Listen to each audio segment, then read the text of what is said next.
Kagagaling lang sa barangay, nagbayad ng entrance fee na 50 pesos. Good for the group na yun, so sinamahan lang tayo ni Sir Gibbs. So yung guide namin na si Kuya Marnie.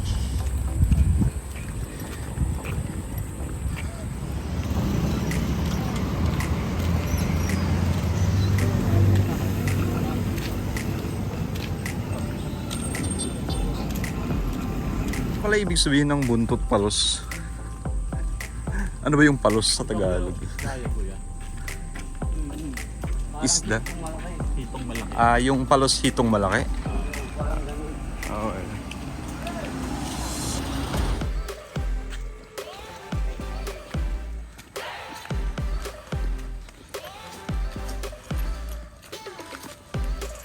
Almost 30 minutes galing dun sa barangay hall.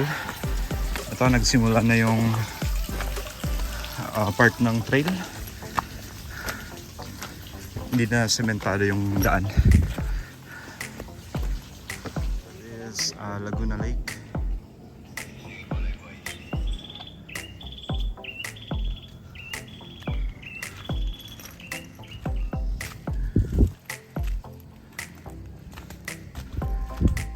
Ano, papahinga?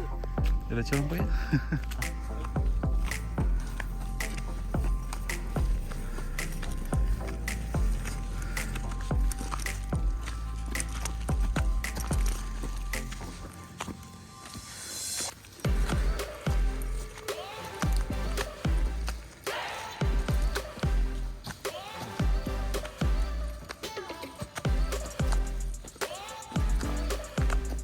Okay, so 45 minutes galing dun sa barangay hall and parang 15 minutes galing dun sa end of the concrete road. So far yung trail mabato, malalaking bato, at the same time maputik, and yung iba na bahagi medyo paakyat, kaya hindi mo rin masasabi na walk in the park yung pagpunta sa Buntot Palos Falls. And very important na kumuha tayo ng guide sa barangay kasi yung trail is nagsasanga-sanga, connected to other trails. Yan, para hindi tayo maligaw.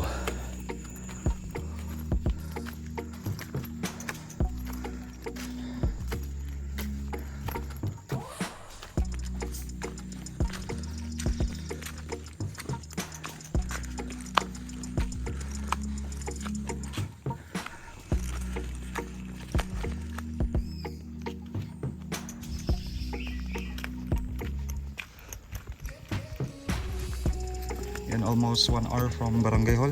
Madadaanan natin yung water source, buko.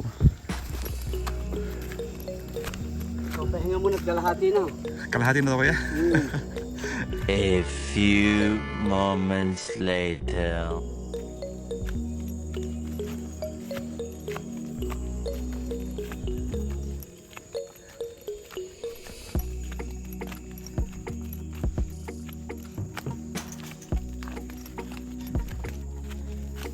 Iwasan lang pala natin yung malubak na daan.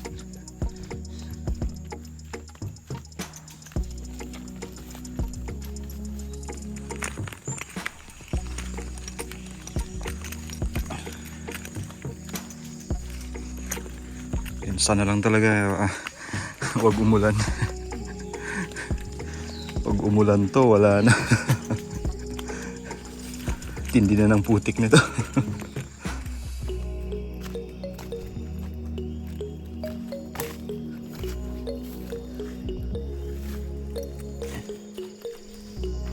After naming madaanan yung water source, which is yun daw yung mark ng first half ng hike. Ito medyo pababa na yung trail.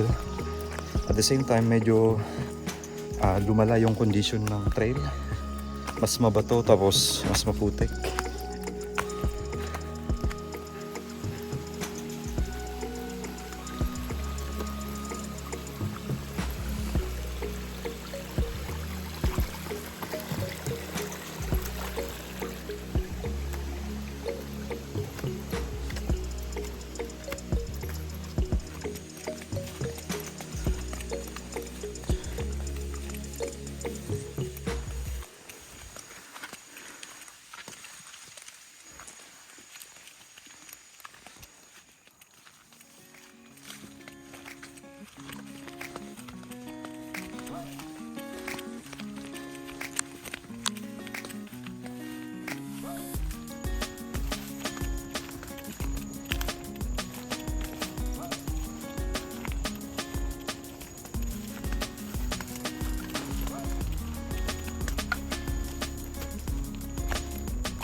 walang masyadong pumupunta ko yan, no?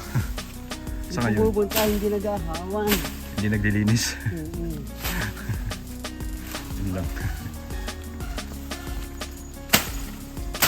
Hindi sila nagtataba. Yan, so far sa start ng pababang trail, yan, hindi naman siya maputik. Unlike sa mga previous parts ng trail natin kanina. And then yun, parang naririnig na natin yung bagsak ng tubig sa waterfall.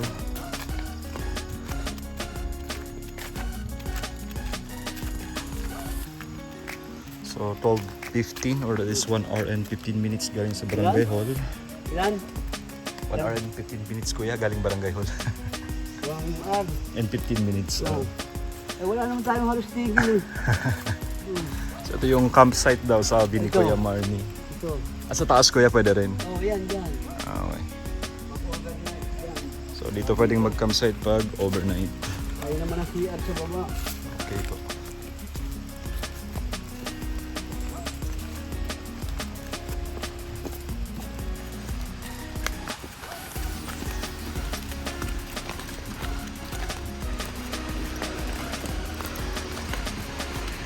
Ayun, tubig. Okay. Medyo nasisilip na natin yung falls dito sa pababang trail.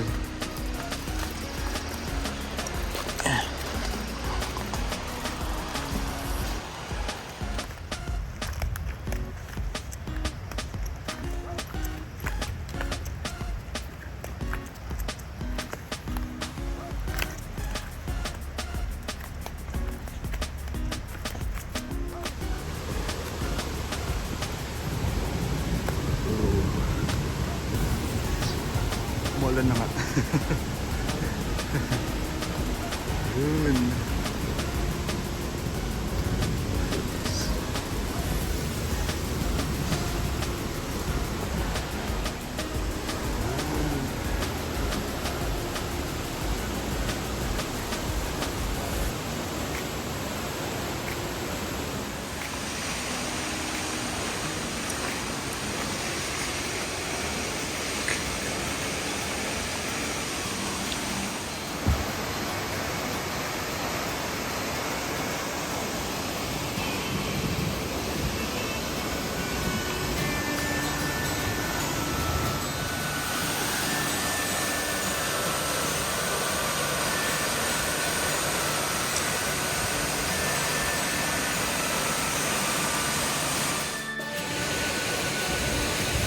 Ayan, 10 minutes na down trek galing dun sa campsite.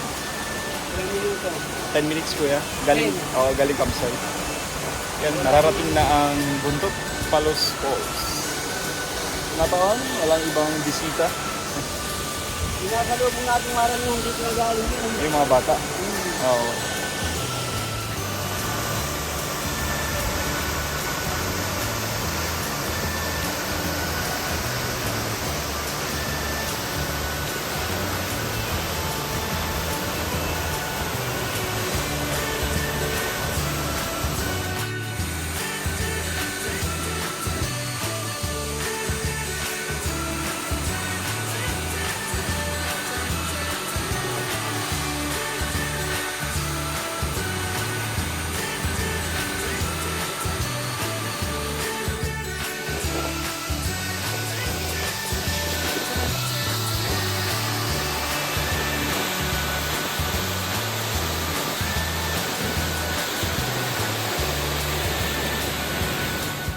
Yan, maliligo sana ako, then aakyat sana ako dun sa baba ng falls. Kaya lang, advice ni Manong Guide, wag na lang, baka delikado dahil umuulan, baka biglang lumakas yung agos ng falls. So, possible daw na magka-flash flood. Pero siguro, next time, pagbalik dito sa Buntot Palos Falls,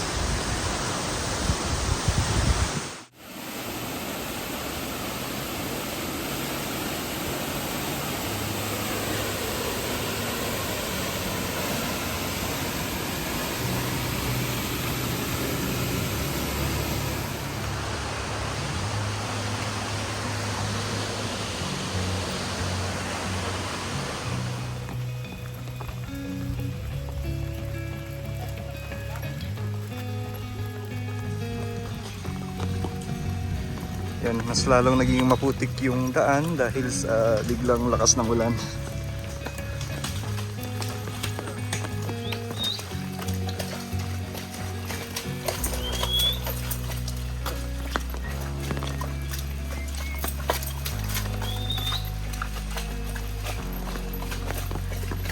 After 1 hour from the falls, ito, nakabalik na kami dito sa may starting point ng concrete road.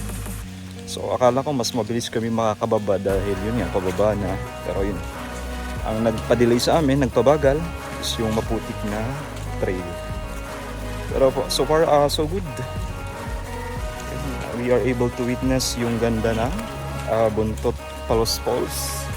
So yun lang yung mga kailangang paghandaan dito, yung mabato at maputik na trail. So again, it's not a walk in the park hike punta sa Buntot Palos, pero sulit na sulit yung pagpunta doon. Additional na kailangan i-consider pag pupunta ng Buntot Palos Falls is yun, i-observe nyo rin yung mga braso ninyo, yung mga binti ninyo kung may kumapit na linta. So si kuya, yung guide namin, nabusog yung linta sa braso niya. So, ako naman merong isa sa binti ko. So watch out for the mountain leech.